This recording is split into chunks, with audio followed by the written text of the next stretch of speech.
131의 문제풀이.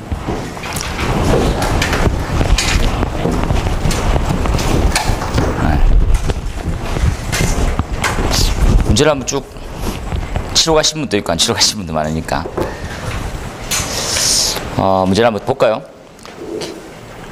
문제는 풀이에 대한 중요성은 그 당시에 문제가 뭐가 나왔냐가 중요한 것도 있고, 그리고 앞으로 뭐 나올 거냐를 보는 게 제일 중요한 거니까 그렇게 맞춰서 한번 보도록 하겠습니다.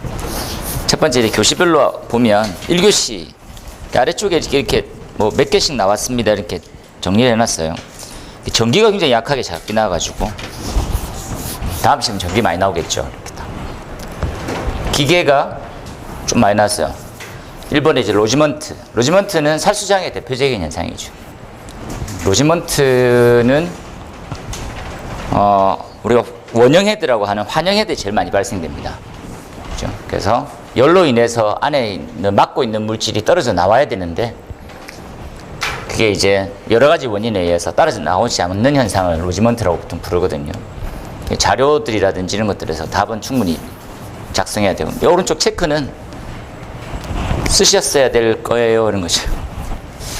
쉽지 않지만 이번에 보면 무디선도는 관마찰 개수를 구할 때 쓰는 거죠. 또 쓰셔야 되고, 3번에 화재조사법이 바뀌었다고 몇 번 하셔야 됩니다. 근데 의외로 이제 법적으로 많이 나와가지고 나쁜 의미로 얘기하면 출제하시는 분이 약간 꽁으로 먹었던 법 컨트롤 C 컨트롤 V, 약간 나쁜 사람들이죠. 그런 문제는 나도 출제하겠다는 거죠. 이게 법이 바뀌었기 때문에 볼 필요가 있습니다. 4번이 이제 연소죠. 연소를 이제 열방사, 복사에 의한 부분이냐, 고온기류, 대류에 의한 부분이냐로. 자연 발화가 왜 생기느냐, 그렇죠? 발열과 방열의 관계에서 생기는 거죠. 쭉 설명했으면 되고, 방사냐, 고온기류냐, 이렇게 보면. 이게 저희 고민 많이 했었거든요. 접지 관련해서 접지 기준이 바뀌었습니다. 개통 접지하고 지금 보호 접지하고 피례 접지가 있는데, 피례 시스템의 접지가 있는데, 이거 이제 세부적으로 들어가면 25점짜리인데 엄청 어렵단 말이에요. 그렇게 낼 수 있을까? 너무 간 거 아닐까? 뭐 TT나 TN이나 이런 것들 자료 많이 나눠드리고 했지만 좀 과하지 않냐라는 생각을 했었는데, 아니나 다를까 10점짜리 정도로 이제 마무리를 짓는 거죠. 10점짜리로. 그 다음에 나온 형태가 자가발전 설비. 이것도 이제 기준이 나와 있는 내용 그대로 기준처럼 나와 있는 내용이죠. 이런 게 나오네요. 이런 좀 나올 때 좀 약간 당황스러운데, 관리사도 나오기 쉽지 않은 문제인데, 그렇죠? 보일러가 있습니다. 이게 뭐가 있냐면 화재 예방법이라는 법이 있죠. 우리 총 법이 6가지가 있죠. 조사법까지는. 그 중에서 예방법에 보면 모릅니까? 불을 사용할 때 해야 되는 주의사항들에 대한 법이 있습니다. 되게 보일러가 있고, 난로가 있고, 건조 설비가 있고, 음식 조리가 있고, 우리가 뭐 공사, 용접, 용단하는 형태 쭉 있거든요. 그 중에서 보일러 중에서도 화목 보일러. 근데 화목 보일러는 체크하시면 좋습니다. 나중에 한번 할게요. 최근에 연료비가 비싸다 보니까 화목 보일러를 쓰시는 가정이라고 좀 그렇죠. 많아지고 있다더라고요. 근데 화목 보일러에 대한 소화 대책은 없거든요, 잘. 그거는 한번 고민하셔야 돼요. 뭐가 있습니까? 가스 보일러, 기름 보일러, 유리 보일러가 있고, 화목 보일러 이렇게 3가지가 있는데, 그 중에서 화목 보일러 나왔어요. 이걸 책에는 있으나, 이걸 외우세요라고 얘기는 잘 안 하거든요. 여기 진짜 안 했습니다. 이거 안 해도 합격합니다. 이러는데. 다른 걸 더 안 했으니까 더 합격 못 하는 거지. 8번입니다. 피난용 승강기. 안전성능 검증은 알고 가시면 좋죠. 이게 유사 시험 몇 개 나왔던 적이 있으니까. 성능이 표준 가이드에 있는 내용이니까. 또 이제 오롯이 뺏겼네요. 그래서 중요도 있는 것 부분 다부터 체크하시고. 그 다음에 이제 전기 출구, 전기 잠금 장치 내용이죠. 지연 출구에 대한 딜레이 이글레스 피난 쪽이죠. 그래서 전기적인 잠금 시스템 뭐냐. NFPA 101에 피난에 관련된 있는 쪽에 나와 있다는 거죠. 10번에 보면 렉식 창고의 송기 공간이 뭐냐. 한번 들어보면 되겠죠. 송기 공간이 뭐냐. 그 다음에 11번에 둘 다는 이제 뭐 준비 안 했으면 선택하시면 그냥 아예 막 점수 자체가 없어요. 이렇게 했고. 여기 성층화는 스트래티피케이션이죠. 단층화를 얘기하면 단층화. 그러니까 성층화라고도 부르고 단층화라고 부르고, 우리 교재는 단층화로 되어 있는데, 단층화는 이제 쓰시면 좋죠.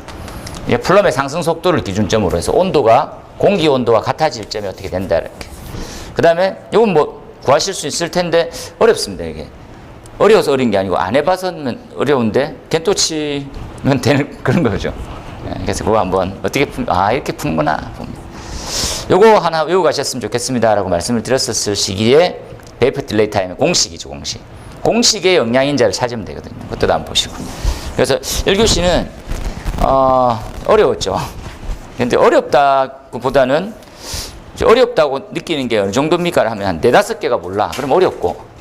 그죠? 2-3개 몰라. 그럼 뭐 할만하고. 그죠? 기출이 좀 있었어. 그럼 볼만하고. 근데 아예 모르는 게 한 3-4개 있었어. 그럼 제끼세요. 아예 모르는 거. 3-4개는 다 제끼고 살아야지. 그건 다음 시험에 또 나와요. 그거를 갖다가 이제 다음에 어떻게 준비해야지.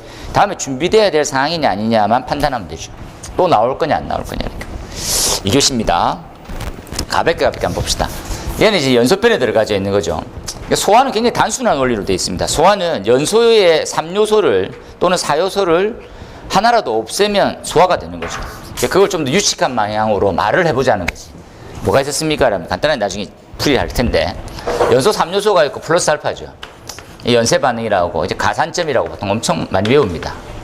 가산점. 그죠? 결국은 어떤 개념입니까? 이런 형태로 되어 있는 거죠.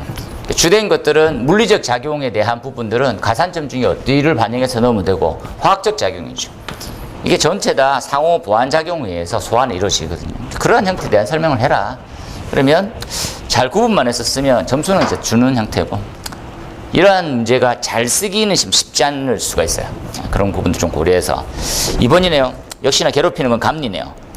감리원에 대해서 감리가 건축 도면도 보고 기계 도면도 보고 전기통신 도면도 봐야 됩니다. 봐야 됩니까? 나 이게 지금 문제 풀다가도 나도 감리지만 안 보면 안 됩니까? 나 안 보는 것 같은데. 그렇죠? 초반에 건축을 어떻게 다 파악하고 있습니까? 건축 도면을 보려니까 소방 도면을 보니까 건축이 있으니까 건축 도면을 보는 거지. 그 다음에 단순하게 생각해 볼까요? 방화구역에 관련돼 가지고는 건축 도면에 나와 있을 수 있는데 그 방화구역 도에 맞춰져 있는 형태를 우리 다 따질 필요는 없는 거거든요. 뭐만 따집니까? 법상으로. 건축적 방화구역은 우리 약간 배제하고요. 소방에 대한 배관 배선이 지나가는 형태가 방화구역이랑 겹치면 그 부위만 보면 됩니다. 굳이 뭐 기계도면 뭐 보면 됩니까? 수조 용량 소방에도 있잖아요. 그렇죠? 급수 라인 그거 봐야 됩니까? 근데 이 문제 보다가 이게 실무하고 이렇게 좀 실무대로 쓰면 빵점 받긴 하겠지만 참 이상한 내용을 많이 실었구나. 통신도면 우리 봅니까? 통신도면 연결되는 게 뭡니까? 무선통신보조 설비, 그죠? 비상방송도 우리 쪽 도면에 다 와 있거든요. 굳이 뭐 이런 것들을 시험 문제를 위한 부분이겠구나 하지만 실무적이긴 약간 거리는 있습니다. 면접에서는 물을 수 있겠죠. 그 다음에 절차 때 25점 상세 풀이 때 한번 말씀드릴게요. 이 교재 그대로 있는 내용으로 상업용 그래서 설계 매뉴얼에 포함될 사항이 이렇게 돼서 첫 번째 초출인데도 다음도 한번 조심하십시오. 좀 상업용 주방 자동차 장치는 예상 문제를 한번 듣게요. 그 다음에 건축위원회 표준 가이드라인 지난 시험에도 유사하게 나오고 또 나오고 게으르네요 출제위원들이. 그 다음에 예상 문제였었죠. 풍량 제어에서 그림 3가지 몇 번 써보자. 그리고 요 6번에는 현혹되지 말아야 될 게 우리 ADD라는 자체는 이제 ESFR에 들어가져 있는 개념이거든요. ESFR이라고 하는 개념에 들어가져 있는 건데 실제 살수 밀도라가 뭐냐 이런 것들이죠. 이 교시는 뭐 그렇게 뭐 어렵다 생각을 별로 안 했습니다. 이건 근데 치는 사람은 항상 어렵습니다. 3교시입니다. 3교시 침수 되게 많이 좋아하거든요. 최근에 이슈도 많고 침수가 있는데 우리가 소방에서 얘기하는 침수는 좀 쉽지 않거든요. 근데 이 지금 침수는 재난안전 쪽의 침수 문제거든요. 이런 문제들 내놔요 이렇게 싶더라고. 이런 문제 나오면 어째 됩니까? 이런 거 내네요 이렇게 넘어가. 이런 것들을 6개 중에 하나인데 이런 거 자리 차지하면 안 되는데 내버렸더라고. 짜증납니다. 그죠? 침수 방지 시설의 기술적 기준에 대한 기준이거든요. 기준대로 안 적으면 점수를 안 준다 이 말인데 그거 좀 나쁘죠. 이런 거를 짜증나게. 그다음에 요 실무자들은 좀 아실 수 있는데 그죠? 관할서 관성과 관할 관할사하고 행정 절차에 관련해가지고 어떻게 지금 절차가 이루어질 거냐. 그래서 우리 말 그대로 한번 딱 이어볼게요. 동의하고 착공, 감리, 완공, 유지관리까지 해서 쭉 한번 나중에 정리를 해볼게요. 근데 이거 뭐 과정만 좀 이해하시면 좀 적으실 수 있는 내용이고, 네, 기계는 이제 원래 있던 문제였죠. 그들은 기존 거. 연소 속도하고 영향인자, 발화온도 이렇게 단톡방에 발화온도 발화점의 영향인자에 한번 다 올리시겠는데 열매까지 그거 한번 딱 보시고, 그 다음에 이제 5번에 이 문제도 저 약간 좀 좋아했었거든요. 이런 문제. 복도 계단, 관람실 이런 거 좋아하는데 이 옥규모를 25점짜리로 냈더라고. 독특하시네요. 재미있으신 분이 많아요. 그 다음에 이제 6번에 지난번에 대동소이한 사업장의 위험성 평가에 관련된 것들. 근데 기존 기출이니까 한번 준비는 하셨으리라고 싶지만 위험성 평가는 다 배제하고 보통 합격합니다. 그래서 그런데 쓸만한 건 뭐가 있습니까? 라고 하면 2, 3, 4번 문제 기본으로 하고 나머지 이제 양념처럼 적었을 것 같아요. 요 막 산으로 가고 있거든요. 이런 거 쓰시면 안 됩니다. 절대. 그죠? 그 다음에 이제 요 둘 중에 기억나는 대로 그래도 위험성이지라고. 세 문제만 잘 써도 뭐 굳이. 그 다음에 4교시 마무리죠. 우리 교재에 있는 내용을 이 양념을 버무리듯이 써도 되는데 가급적 NFPA 2001 이렇게 나와 있으면 이 기준대로 적는 연습을 하셔야 됩니다. 그래야지만 점수라고 하는 것들이 원하는 만큼 나올 수 있다 이렇게 생각하는 거죠. 법대로만 그대로 넣습니다. 생각도 하지 말고. 근데 문제는 굉장히 중요해요. 좀 어렵기도 하고. 피스톤 이펙트에 대해서 압력에 대한 해석과 문제점. 이 문제도 제가 원했던 피스톤 효과는 이런 게 아니었는데 역시나 항상 조금씩은 더 괴롭히는 문제로 머리를 쓰네요. 이거 뭐 해설서에 있는 내용 그대로 적으셔도 되고 큰 의미는 없습니다. 근데 공식은 그대로 유지가 돼야 돼서 공식이 어렵거든요. 그 다음 3번 우리 모의고사 때 자주 했었던 뭐 난이도는 하로 일부러 만들었어요. 이 정도는 암기하고 가셔야죠. 수리계산입니다. 그 다음에 4번에 보니까 요거 좀 뜨고 있죠. 임시소방시설과 건설현장 소방안전관리자 많이 뜨고 있거든요. 요거 좀 하셨으면 좋았을 텐데. 그렇죠? 하셨으리라고 봅니다. 뭐 임시소방시설은 다 외우고 있잖아요. 소관, 비누관 서로 비방하는 거. 업무 좀 헷갈리겠네요. 업무 소방안전관리자 업무에서 막 짜내는 거죠. 이렇게. 그럼 열심히 했네. 다음 또 와. 이러면서 고생했어. 이러면서 요거 이제 시험에 언제든지 나올 수는 있는데 나와버려가지고. 제가 이거 5번 내고 난 다음에 약간 반신반의했습니다. 뭘 했냐면 참 출제자 게으르구나 라는 생각 한번 하고, 두 번째는 이 연관이 있는 사람일 수 있겠다는 생각하는 거죠. 지금 이제 화재 예방 안전진단이라는 게 안전원과 다른 안전진단기관이 이제 만들어졌거든요. 안전원이 기본이거든요. 안전원과 연관되어 있으신 분인가? 안전원과 관련되어 있는 문제들이 몇 가지 있어요. 그 안전원에서 가르치는 교재 내용 형태에서 나오는 것들. 그래서 이런 부분들 비교해서 내놨으니까 한번 봅시고. 그 다음에 이 부분들은 우리가 첫 번째 이해해야 될 것들, 상세풀이 말씀드리겠지만, 옥내 저탄장이라는 게 있습니다. 저장소가 있고 저탄장이 있고 우리가 많거든요. 그런 형태에서 발생될 수 있는 게 뭐가 있느냐인데, 석탄은 이제 필수적으로 100% 무조건 자연 발화가 생겨요. 거의 다가. 그래서 보통 저탄장에 뭐가 있습니까 하면, 저탄장이 원래 노출이었거든요. 노출이었는데 법이 개정됩니다. 야, 이제 전부 다 실내로 바뀌어. 실내 저탄장으로 바뀌는 거죠. 그러면 자연 발화는 그대로 안고 가야 되는데 방열이 없어지는 거예요. 고민이 큰 거지. 그래서 원래는 어떻게 하냐면, 이게 운동장보다 훨씬 큰 크기의 저탄을 세워놓습니다. 이렇게. 바람이 날리는 거죠. 이렇게. 근데 이 석탄 화력 발전소는 적어도 한 5km 이상은 민가가 없어요. 그렇게 똥떨어지게 짓는다고. 5km가 뭡니까? 더 길지. 그래서 여기서 이제 뭔가를 막 요청하더라도 이 반경에 5km 이내, 10km 이내, 15km 이내 차등 요금으로 할인을 해줘요. 이해됩니까? 전기요금을. 그리고 여기 있는 사람이 여기 취업하려고 하면 또 지역 연보를 해가지고 가산점을 확 줘. 그렇다 보니까 이 사람이 빨래를 널었을 때 오줌 들어오져도 아유, 내 새끼 다니니까 라고 툭툭 털어요. 그거 이해되는 거지. 그런데 지금 중요한 거는 이 저탄이 가장 이상적인 거죠. 자연발화 측면에서는 방열이 원활하게. 이거 메커니즘 잘 이해하시면 좋거든요. 그런데 얘를 이제 이거 안 돼, 이거 이렇게 하는 거죠. 제가 예전에 이렇게 해서 우리가 말하는 컨베이어로 해가지고 실내로 이렇게 가더라고.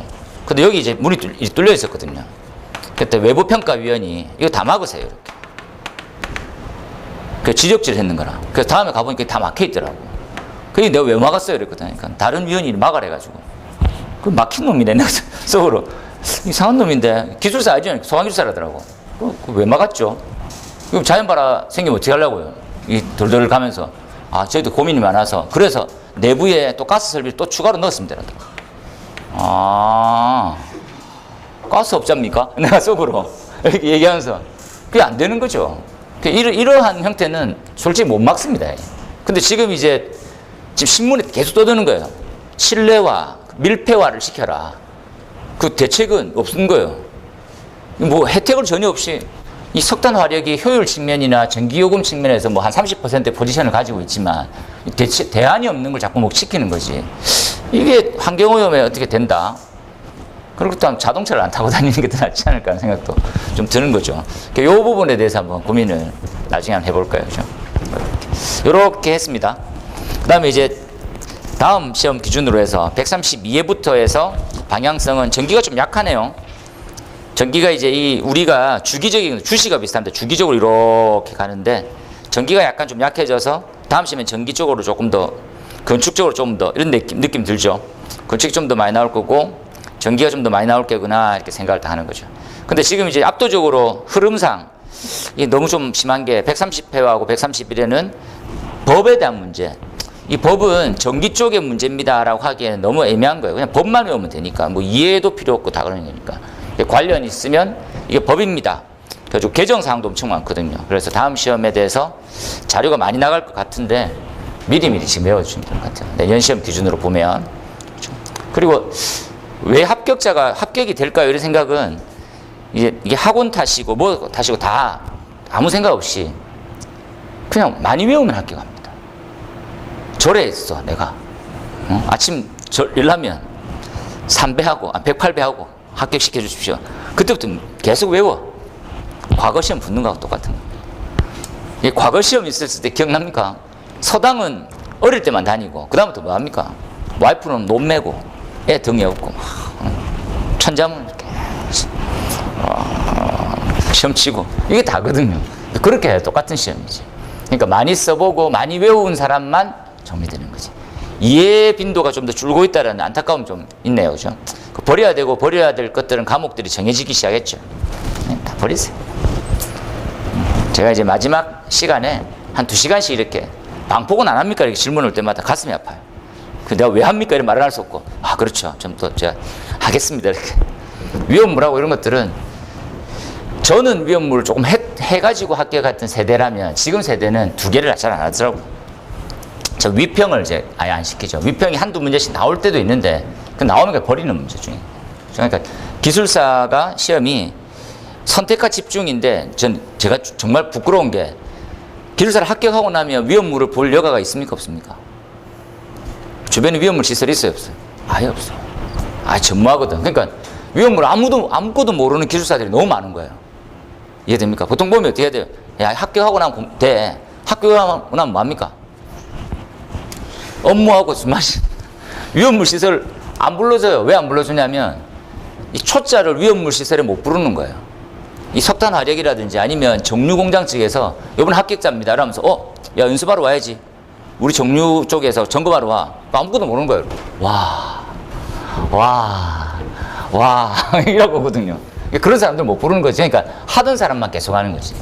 그래서 이제 위험물의 포지셔닝을 한번 고민할 때입니다. 기술사가 폭발도 좀 알고 위험물도 좀 알아야 기술사지인데 맨날 하는 것들이 뭡니까? 건축 방화하고 뭐 소방 전기하고 기계만 장치한. 그러니까 기술사 나부랭이들이 아는 게 저로 없어지는 좀 시절인 거죠.